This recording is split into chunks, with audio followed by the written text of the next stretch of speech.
The envelope slid across the restaurant table with a soft whisper that somehow echoed louder than the celebration around us. Mom's perfectly manicured fingers pushed it toward me, her smile stretched wide enough to crack her recent Botox work, while my sister Madison held her phone up, recording every second. "This is from all of us, sweetie," Mom announced, loud enough for the nearby tables to hear. "For your graduation." The cream-colored envelope felt heavy in my hands, expensive paper that screamed importance. I should have known. After 27 years of being Erin Mosley, the family disappointment, I should have recognized a setup when it was gift-wrapped and served with my graduation dinner. "My name is Erin, I'm 27 years old, and I just finished my MBA 2 hours ago." The same MBA my parents said was a waste of time because I should have gone to law school like Madison. Before I continue, if you're enjoying this story, please hit that like button and let me know in the comments where you're watching from and what time it is there. Thank you. The letter inside wasn't a congratulations card.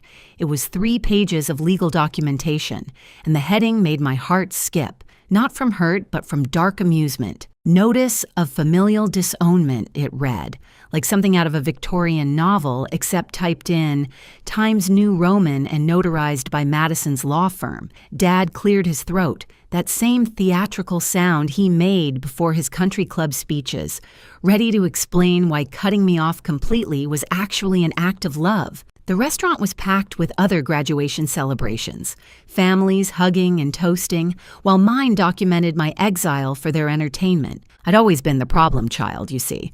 Not because I did drugs or failed school or dated questionable people. No, my crime was worse in the Mosley family universe.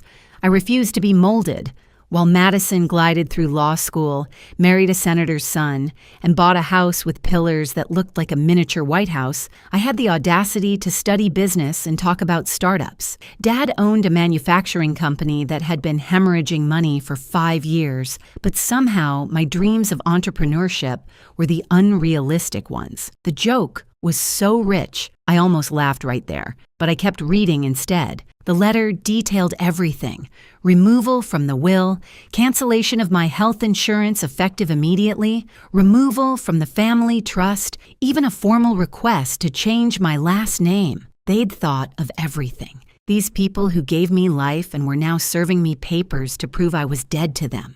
The reason buried in paragraph 2 was beautiful in its pettiness: failure to contribute to the family legacy and pursuit of unrealistic endeavors despite repeated guidance. Translation: I wouldn't work for free at Dad's failing company or marry the boring pharmaceutical rep Mom kept inviting to dinner. Madison zoomed her camera closer, probably hoping to catch tears. She'd been planning this, I realized, recognizing her big scoop face from when she'd exposed my diary to the entire family at Thanksgiving 15 years ago. Some people never grow out of their mean girl phase. They just get law degrees and call it advocacy. Dad was warming up now, his voice carrying across the dining room as he explained to me, and apparently everyone within earshot, about tough love and building character. Mom nodded along, though her frozen forehead couldn't quite express the concern she was attempting. Other diners were starting to stare, some with horror,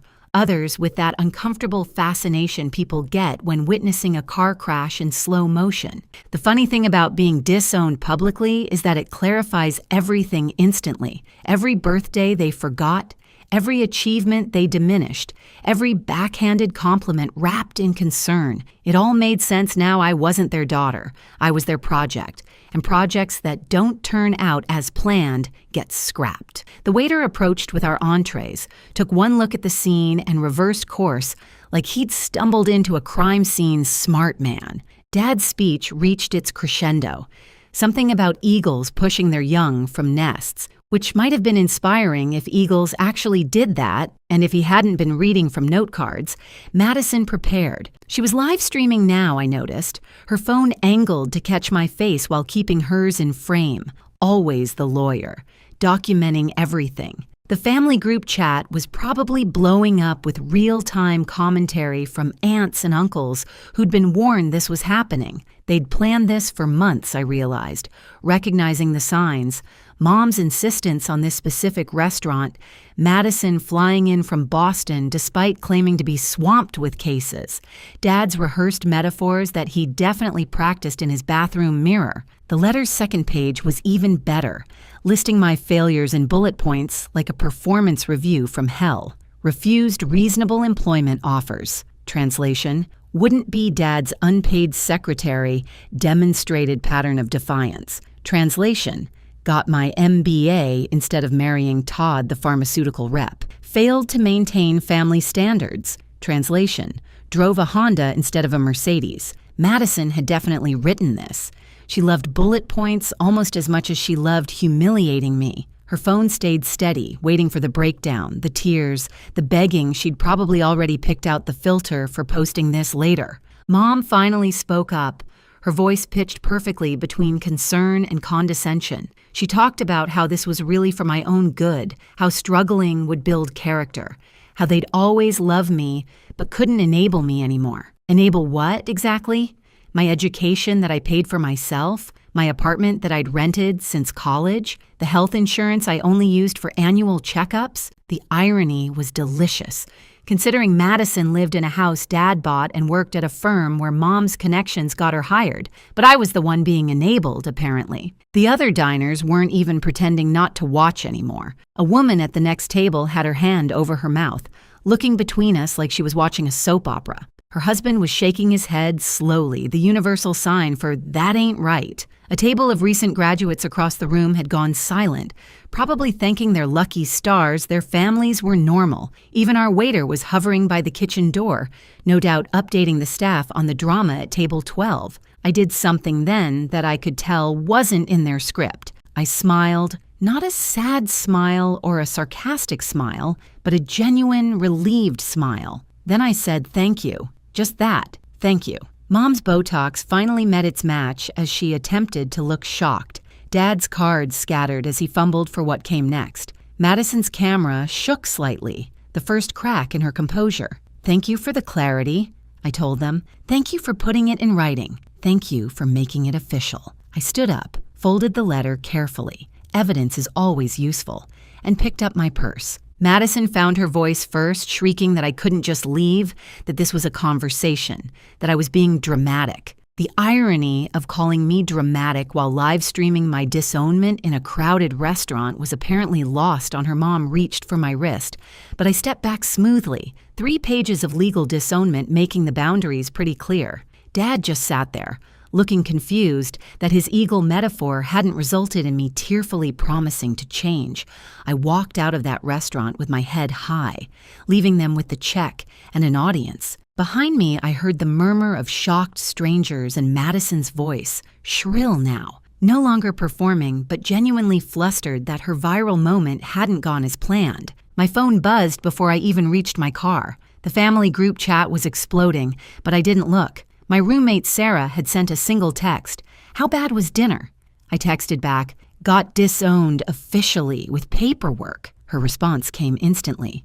Your family makes reality TV look boring. Wine is ready. The secret I'd kept for 3 years felt lighter now that I had no family to hide it from. My startup, tucked away under registrations that said E. Montgomery Enterprises, had been my real baby while my family thought I was playing around with little business ideas. The name came from my grandmother's maiden name, Eleanor Montgomery, the only Mosley who ever believed in me. She died 4 years ago, but not before pulling me aside at what would be her last Christmas and whispering that the family money wasn't worth the family chains. She'd also mentioned something about her will that made Mom nervous, but lawyers said nothing could be done about ironclad provisions written by a woman who'd outlived 2 husbands and knew her way around legal documents. Sarah poured wine while I told her everything, her reactions ranging from gasps to laughter to offerings to slash their tires, which I declined but appreciated.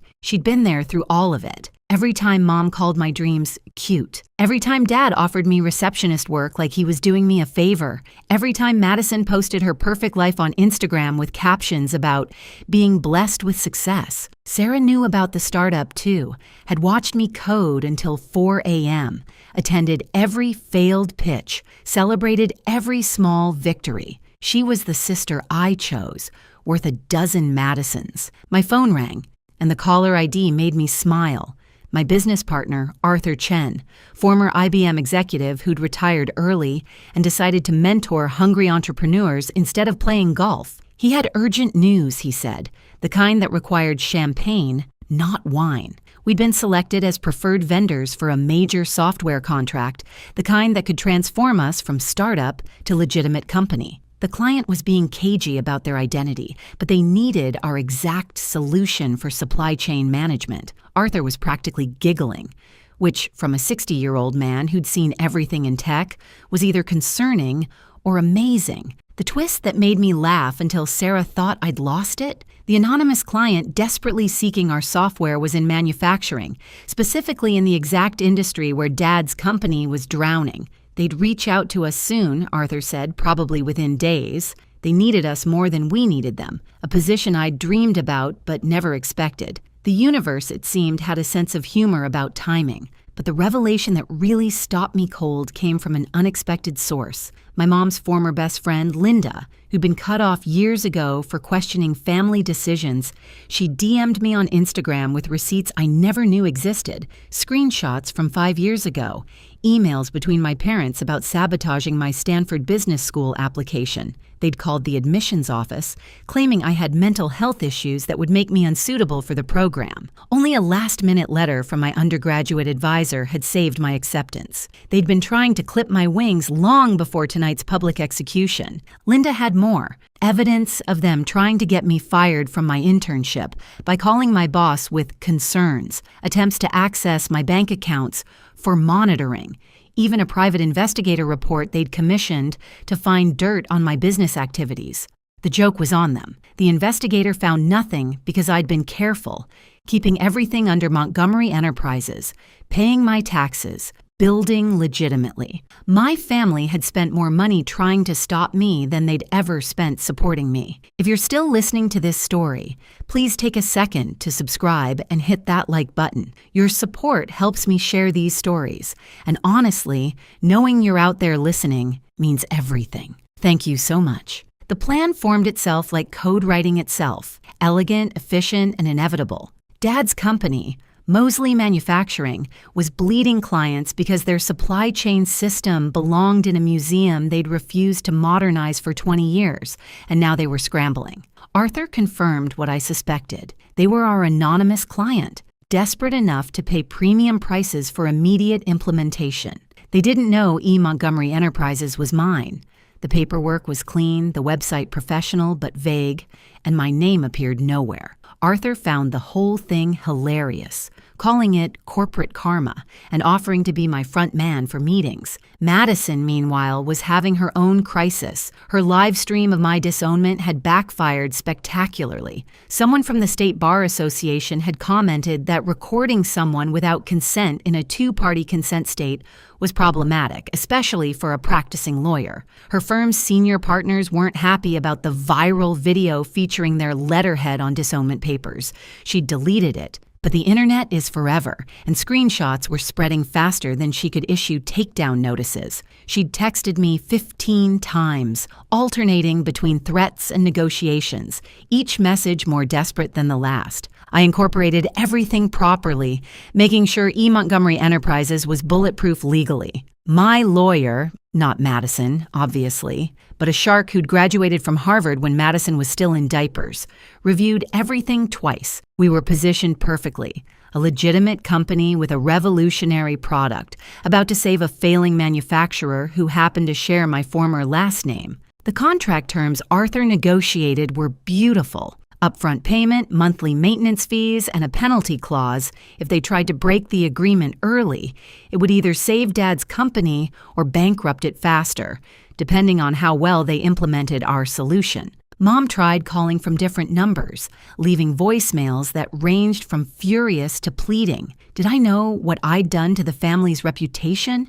How could I walk out like that? Didn't I care that Madison's wedding, her second one, to another lawyer who looked like he was born in a suit, might be affected by the scandal? The woman who'd orchestrated my public humiliation was concerned about reputation. The jokes wrote themselves. She'd even contacted my old college friends, trying to get them to influence me. They screenshot her messages and sent them to me with laughing emojis. Team Aaron was stronger than she'd expected. The meeting was set for next week. Mosley Manufacturing's board would meet E. Montgomery Enterprises to sign the contract that could save them. Arthur would be there as my representative, wearing his best suit and his poker face. I'd be in the building too, in a conference room 1 floor up, watching everything through the video call Arthur would secretly have running on his tablet. Dad would shake hands with the man representing his daughter, begging for the help he'd sworn I could never provide, paying premium prices for the unrealistic endeavors he'd mocked. Sarah helped me prepare everything, creating a presentation that was technically perfect, but included subtle nods only my family would recognize. The Montgomery name prominently displayed.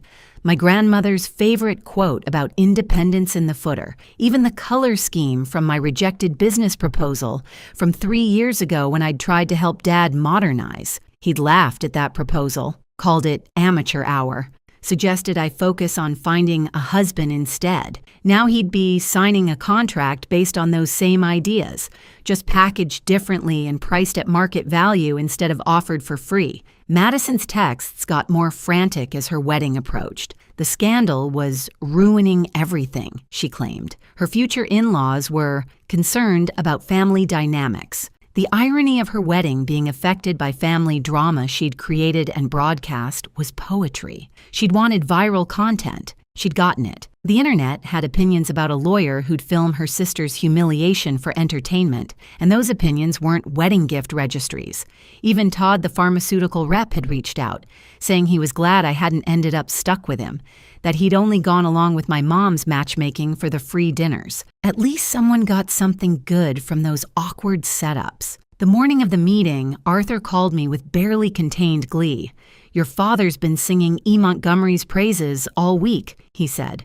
"Called us the future of manufacturing technology. His board is desperate. They've already lost 3 major clients this month." I sat in my office. Yes, I had an actual office now, not the coffee shop corner I'd started in, watching Arthur adjust his tie on video call. He looked like every corporate savior Dad had ever hired. Silver-haired and distinguished, the kind of man who belonged in boardrooms and knew it. The perfect front man for the perfect revenge. That wasn't even revenge, just business. Dad walked into that conference room like he owned the world, even though his world was crumbling. Through Arthur's hidden tablet camera, I watched him glad hand the E. Montgomery representative, talking about synergy and partnership like he hadn't just disowned his daughter for pursuing exactly this kind of innovation. The contract was 40 pages of beautiful legal language that basically said, "You need us more than we need you." And the price reflects that Dad didn't even flinch at the numbers. When you're drowning, you don't negotiate with the life preserver. Madison's professional world was imploding in real time. The state bar investigation had officially begun, and her firm had placed her on administrative leave pending review. Her big wedding was in 2 weeks, and vendors were mysteriously becoming unavailable as news spread through the social circles Mom had cultivated for decades. Turned out that publicly disowning your daughter was considered gauche, even among people who thought fish forks were a personality trait. Madison had texted me that morning, "You're ruining my life." I'd responded with a screenshot of her live stream titled Family Accountability Moment, with 2 million views and counting. The meeting was going perfectly. Arthur presented our software solutions with the passion of a man who'd spent 40 years in tech and finally found something revolutionary. Dad's board members were nodding, desperate for anything that could stop the hemorrhaging. Then came the moment I'd been waiting for. Dad asked about the owner wanting to meet the genius behind E. Montgomery Enterprises. Arthur smiled, said the owner preferred to remain private but sent their regards and looked forward to a profitable relationship. Dad actually said, and I recorded this, "I wish my daughter had half this person's business sense, but some people are born for greatness. Others just dream about it." Mom had started showing up at my apartment building, waiting in the lobby until security escorted her out. She'd lost 15 pounds and her Botox was wearing off, revealing worry lines I'd never seen before. The society pages had stopped featuring her, and her book club had politely suggested she take a sabbatical after the video went viral. She'd gone from queen bee to pariah in 3 weeks, a fall from grace that would have been sad if she hadn't orchestrated my fall first. She'd left a note under my door, "Family forgives." I'd left it in the recycling bin where it belonged. The contract signing was beautiful. Dad's signature on documents that would save his company but cost him everything he'd refused to give me freely: respect, money, and acknowledgement of value. Arthur shook hands, promised implementation within 30 days, and walked out with a check that would fund my company for the next 2 years. Dad called his golf buddies from the conference room, bragging about the deal he'd just made with the most brilliant tech mind he'd ever encountered. If only he knew that brilliant mind had lived in his house for 18 years, begging for a chance to prove herself. That afternoon, another piece fell into place. My grandmother's lawyer called, the one who'd been instructed to wait until a specific condition was met. The condition? Me being formally disowned by my parents? Grandma Eleanor had updated her will 6 months before she died, after overhearing my parents discussing how to keep me dependent. She'd left everything to me, not just money, but the family home my parents lived in, claiming they were caretakers when they actually had no ownership. The house they'd been mortgaging to keep Dad's business afloat, they didn't own it. I did. Or I would, as soon as the lawyer filed the paperwork making the disownment official. The implementation meeting was scheduled for Monday morning. Arthur insisted I attend. Hidden in plain sight as his assistant taking notes, I wore glasses, pulled my hair back differently, became invisible in the way service people become invisible to people like my parents. Dad walked right past me in the hallway, didn't even glance at the woman carrying coffee and tablets. 3 years of building a company had taught me that rich people don't see the help, and today that blindness was my superpower. Madison's wedding implosion had reached critical mass. Her fiancé, a corporate lawyer who valued reputation above all else, had called off the engagement after the Bar Association announced formal ethics charges, recording a family member without consent, broadcasting their humiliation for entertainment, and using law firm resources to create disownment documents. Turns out the legal community frowned upon all of that. She'd been fired, not just suspended, and her license was under review. She'd texted me 300 times, each message more unhinged than the last, blaming me for playing victim when she was the one who'd pressed record. The reveal happened in the most boring, beautiful way possible. Dad was praising the software to his board, demonstrating how it had already improved efficiency by 30% in trial runs. He mentioned wanting to meet the owner again, to thank them personally for saving his legacy. Arthur, my beautiful theatrical partner, couldn't resist. "She's actually here today," he said casually. She wanted to see the implementation personally. Dad's face lit up like Christmas, ready to charm and network. Then I stood up from the corner where I'd been typing notes, removed my glasses, and smiled. "Hello, Dad." The silence was so complete you could hear the air conditioning humming. Dad's face went through the entire spectrum of emotions: confusion, recognition, denial, anger, and finally a dawning horror as he understood his board members looked between us, putting pieces together, remembering the viral video several had seen and discussed. One board member, a woman who'd always seemed sharp, actually started laughing. "The daughter you said had no business sense?" she asked. "This is delicious." Mom had been CC'd on the email Arthur sent after the meeting, explaining the ownership structure of E. Montgomery Enterprises and mentioning that the building they were sitting in, my building now, would be handling all future meetings. She called 17 times in 5 minutes. I didn't answer, but I did text her a photo of the contract with Dad's signature, right below a clause stating that any attempt to break the agreement would result in immediate forfeiture of all software rights and triple damages. They couldn't afford to break that clause. They couldn't afford to even think about breaking it. The grandmother's will revelation happened that afternoon, delivered by her lawyer to my parents' home, my home technically, while they were still reeling from the morning's reveal. The doorbell camera I'd had installed, I owned the house after all, captured Mom's face as she read the eviction notice. 30 days to vacate the house she'd hosted charity galas in, the house she'd bragged about to her society friends, the house she thought she owned. It was mine, had been mine the moment they'd signed those disownment papers. Grandma Eleanor had played a long game, and I was the winning move. Madison showed up at my office that evening, mascara streaking her face in very unlawyerly streams. Security called up, but I let her in. Sometimes you need to see the breakdown to believe it's real. She sat across from my desk, my actual executive desk in my actual CEO office, and tried to negotiate. She'd forgive me, she said, if I dropped the bar complaint. I hadn't filed one. Her live stream had done that itself. She'd let me back in the family if I saved Dad's company for free. She'd even apologize publicly if I gave her a job. The delusion was so complete I almost felt bad for her. Almost. 3 months later, the karma had compounded interest better than any investment portfolio. Dad's company survived barely, but the contract terms meant 60% of his profit went to software licensing and maintenance. He was essentially working for me, though he'd never admit it. He'd tried to break the contract once, shopping around for cheaper alternatives. The penalty clause hit so hard his board almost removed him as CEO. He'd aged 10 years in 3 months, the kind of aging that comes from realizing you've bet against the wrong horse, and the race is already over. Madison's fall was complete. Disbarred, unemployed, and socially radioactive, she'd moved back in with our parents just as they were being evicted from the house. The 3 of them rented a 2-bedroom apartment in the same complex where I'd lived during college, the one Mom had called depressing. When she'd visited once and never returned, Madison worked at a department store now, selling designer handbags she could no longer afford. A customer recognized her last week from the viral video and asked for a selfie with the worst sister on the internet. She'd called me crying I didn't answer.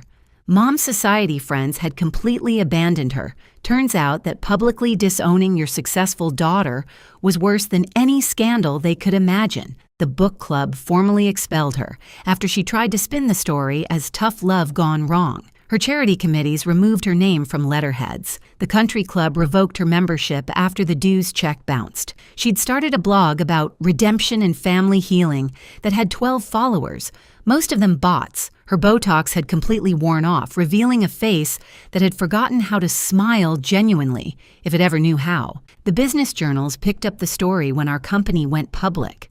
From disowned to IPO, the E. Montgomery success story ran in Forbes, featuring a photo of me ringing the opening bell at the New York Stock Exchange. The article mentioned the family connection briefly, professionally, but the internet connected the dots. Dad's LinkedIn profile disappeared overnight.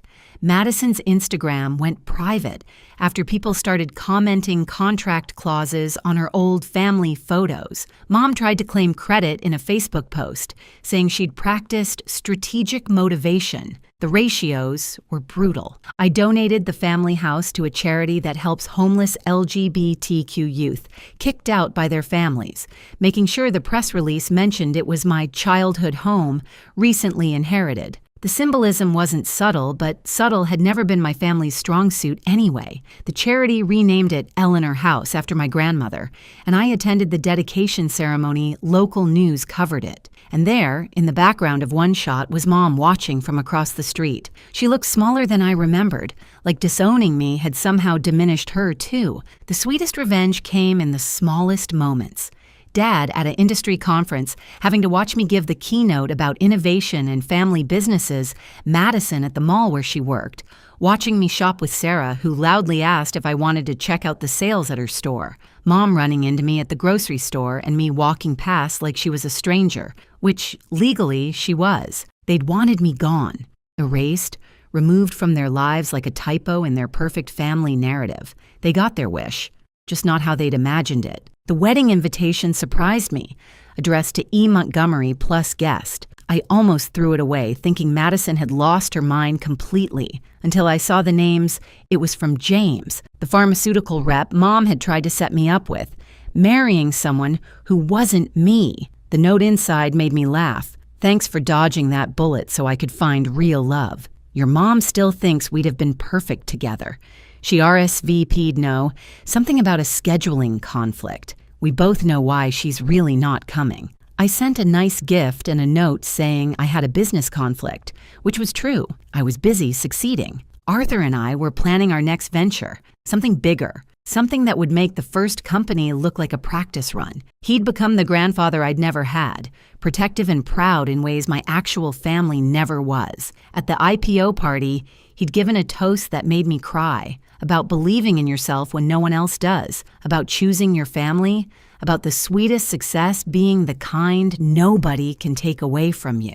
The video of that toast went viral too, but this time for the right reasons. Sarah helped me move into my new place, a penthouse with a view of the city and, ironically, a clear sightline to Dad's old office building, the one he'd have to sell soon to cover losses. We drank champagne on the balcony, watching the sunset paint the sky gold, and she asked if I ever regretted how it went down. I thought about it, really considered whether I'd change anything if I could go back to that graduation dinner. The answer was no.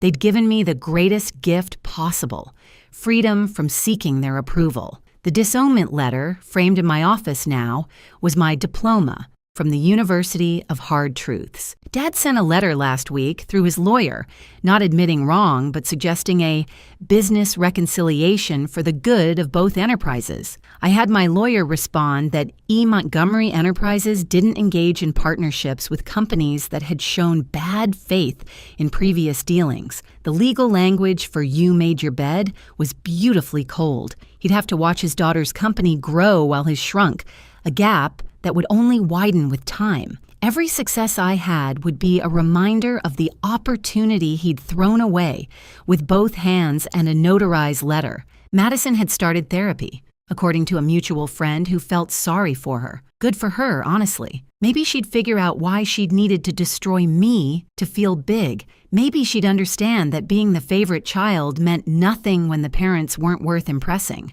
Or maybe she'd just learned to live with being the sister who went viral for all the wrong reasons. Either way, it wasn't my problem.